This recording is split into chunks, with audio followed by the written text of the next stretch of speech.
நல்ல படிப்பு இருக்கு, பிசினஸ் தொடங்க துடிப்பு இருக்கு, ஆனா ஐடியா இல்லையா? ஏற்கனவே இருக்கிற பிசினஸ எக்ஸ்பேண்ட் பண்ண விருப்பமா? சுற்றுச்சூழல் பாதுகாப்பில் பங்கேற்கணுமா? உங்க எல்லாருக்குமே ஒரு சூப்பர் சான்ஸ். ஆகஸ்ட் 8, 9, 10 நடைபெறும் கோவை சுதேசி மேளாவில் கலந்துக்கோங்க. இடம் Kovai Ratnam hall, Pollachi main road, Eachanari, Coimbatore. மாறப்போகும் தலையெழுத்து உங்களுக்கு மட்டுமில்ல, இந்தியாவுக்கும் தான். உடனே ரிஜிஸ்டர் பண்ணுங்க. மேலும் தகவலுக்கு 9774141119 என்ற எண்ணை அணுகவும்.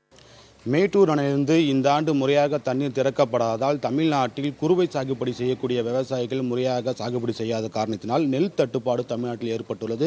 இதனால் தொடர்ந்து அரிசியின் விலையும் தொடர்ந்து அதிகரித்து வருவதாக தகவல் வெளியாகி இருக்கிறது. இது குறித்து அரிசி ஆலையின் உரிமையாளர் நடேசன் அவர்கள் நம்முடைய அவரை கேட்போம். சார், இப்போ தமிழ்நாட்டில் நெல் தட்டுப்பாடுன்னு சொல்கிறாங்க. எதனால் இந்த நெல் தட்டுப்பாடு, அதோடைய விலையேற்றம் எந்த அளவுக்கு இருக்குது? தமிழ்நாட்டில் விலை தட்டுப்பாடு காரணம் என்னென்னா, இங்கே தமிழ்நாட்டில் விளையிற நெல் நமக்கு பத்தலாம். ஆந்திரா, கர்நாடகா மற்றும் மகாராஷ்டிரா போக்குவரத்து தான் வந்துக்கிட்டு இருந்துச்சு. அங்கேயும் விலைவாசி கூட, அங்கேயும் பயங்கரமான எல்லாம் தண்ணி இல்லை, விலை கூட, வெள்ளம் பெரிய இதாக பிரச்சனையாக இருக்குது.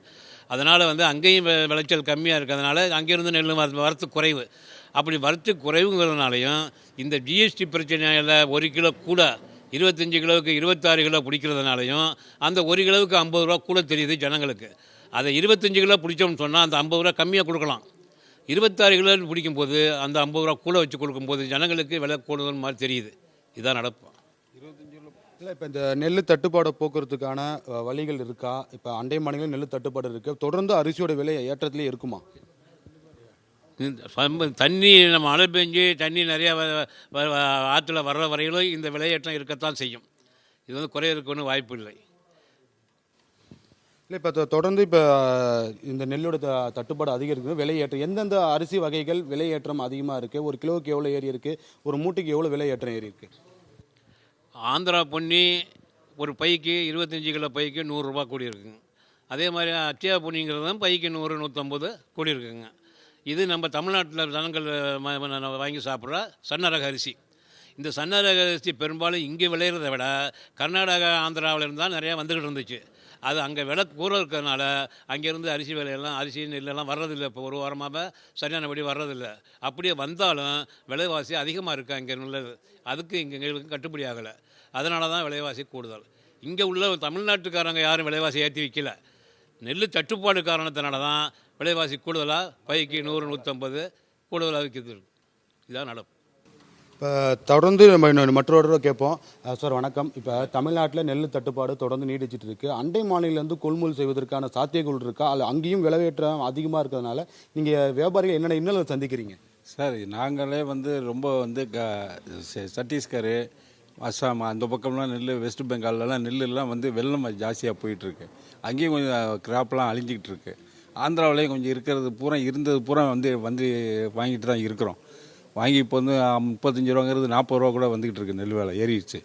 சரி, மிஷின் ஓட்டி ஆகணுமே, எல்லாமே செஞ்சாகணுன்னா அரிசி தட்டுப்பாடம் இல்லாமல் இருக்கணும். இந்த 26 கிலோ பிடிக்கிறனால எங்களுக்கு ஜிஎஸ்டி வராது. 25 கிலோ பிடிச்சா ஜிஎஸ்டி போட்டுருவாங்க. இந்த 10 கிலோ 5 கிலோக்கெலாம் ஜிஎஸ்டி உண்டு. இப்போ தமிழ்நாட்டை பொறுத்த வரைக்கும் மக்கள் அதிகமாக பயன்படுத்தக்கூடிய அந்த அரிசி வகைகள் சன்ன ரகம் தான். அது தமிழ்நாட்டில் போதிய அளவுக்கு விளையுதா இல்லையா? ஏன் விளைச்சலுக்கு குறைவுக்கு காரணம் என்ன? காரணம் என்னென்ன சார், அதில் மகசூல் கிடைக்காது. இந்த 1009 இருக்க க்ராப்பில் நிறையா அவுட்டன் வரும். அவங்க விவசாயிகள் அதான் சரியாக இருக்கும். இது சன்ன ரகம். அது கவர்மெண்ட்டில் ரேட்டு கொடுக்குறாங்க. கவர்மெண்ட்லேயும் நல்ல ரேட்டு தான் கொடுக்குறாங்க. அதனால் இப்போ எங்கள்கிட்ட விளையிறது பூரா ப்ரைவேட்டு தான் இங்கே போட்டுட்ருக்குறாங்க. சன்ன ரகமும் போடுறாங்க. அதையும் நாங்கள் கொள்முதல் பண்ணுறோம். லோக்கலில் பண்ணிக்கிட்டு தான் இருக்கிறோம். அவங்களுக்கு கட்டுப்படி ஆகணும். விவசாயிக்கு மகசூல் கம்மி சார். தண்ணி இல்லாதனால மகசூல் வரல. இப்போ ஒரு ஏக்கருக்கு 35 மூட்டை வர இடத்துல நெல் 15 மூட்டை 20 மூட்டை கருக்கா பதில் ஜாஸ்தி ஆயிடுச்சு. விலையில்லை, தண்ணி இல்லை. தண்ணி இல்லாத காரணம்தான். போர்லேயும் தண்ணி கீழே போயிடுச்சு. 30 அடி இருந்தது 60 அடிக்கு போயிடுச்சு விவசாயத்துலேயே. இப்போ மற்ற இடத்துலலாம் பார்த்துங்க, தண்ணி கம்மியாக போயிட்டே இருக்குது. அதனால் இப்போ நம்ம தலைமுறைக்கு போயிட்டோம். இனிமேல் அடுத்த தலைமுறைக்கு என்ன செய்ய போகிறாங்கன்னு தெரியல. அதாவது தமிழ்நாட்டை பொறுத்த வரைக்கும் அந்த மேட்டூர் அணையிலேருந்து முறையாக தண்ணீர் திறக்கப்படாதனால குறுவை சாகுபடி முழுமையாக விவசாயிகள் மேற்கொள்ளவில்லை. அதனால் நெல் தட்டுப்பாடு ஏற்பட்டிருக்கு. அண்டை மாநிலங்களான கர்நாடகா, ஆந்திரா போன்ற மாநிலங்களும் நெல்லை கொள்முதல் செய்யலாம் என்று ஆலை உரிமையாளர் சென்றபோது கூட அங்கே இருக்கக்கூடிய நெல்லும் குறைவாக இருக்கிறது. அதே போன்று விலையும் அதிகமாக இருப்பதால் அவற்றை அங்கிருந்து கொள்முதல் செய்து இங்கிருந்து அதை அரிசியாக மாற்றி விற்கக்கூடிய கூலி இருக்கிறது, மின்சார கட்டணம் இருக்கின்றன. அனைத்தையுமே ஆய்வு செய்து தான் அந்த ஒரு கிலோவுக்கான விலை ஏற்றப்படுகிறது. குறிப்பாக மொத்த விற்பனையில் ஒரு 26 கிலோ மூட்டை என்பது சுமாராக 1500 ரூபாய்க்கு விற்பனை செய்தால் அது ரீட்டைல், அதுவும் சாதாரண மல்லிகை கடை செல்லும் போது அவர்கள் அந்த ஏற்றுக்கூலி, வண்டி வாடகை என அனைத்து கட்டணத்தையும் ஒன்று சேர்த்து ஒரு கிலோவுக்கு 5 ரூபா முதல் 10 ரூபா போன்ற அரிசிக்கு வகைக்கு ஏற்ப விலைகள் உயர்த்தி விற்கப்படுவதாக கூறப்படுகிறது. இந்த விலையேற்றம் முழுமையாக கட்டுக்குள் கொண்டு வர வேண்டும் என்றால் மேட்டூர் அணையிலிருந்து முறையாக தண்ணீர் திறக்கப்பட வேண்டும். தற்போது குறுவை சாகுபடி சரியாக மேற்கொள்ளாத காரணத்தினாலும் நெல் தட்டுப்பாடு ஏற்பட்டுள்ளது. ஆனால் அடுத்த சம்பா சாகுபடிக்கு முறையாக தண்ணீர் திறக்கப்பட்டால் நெல் சாகுபடி அதிகரிக்கும் சூழ்நிலையில் அரிசியோடைய விலையும் குறைய வாய்ப்பு இருப்பதாக தெரிவிக்கப்படுகிறது.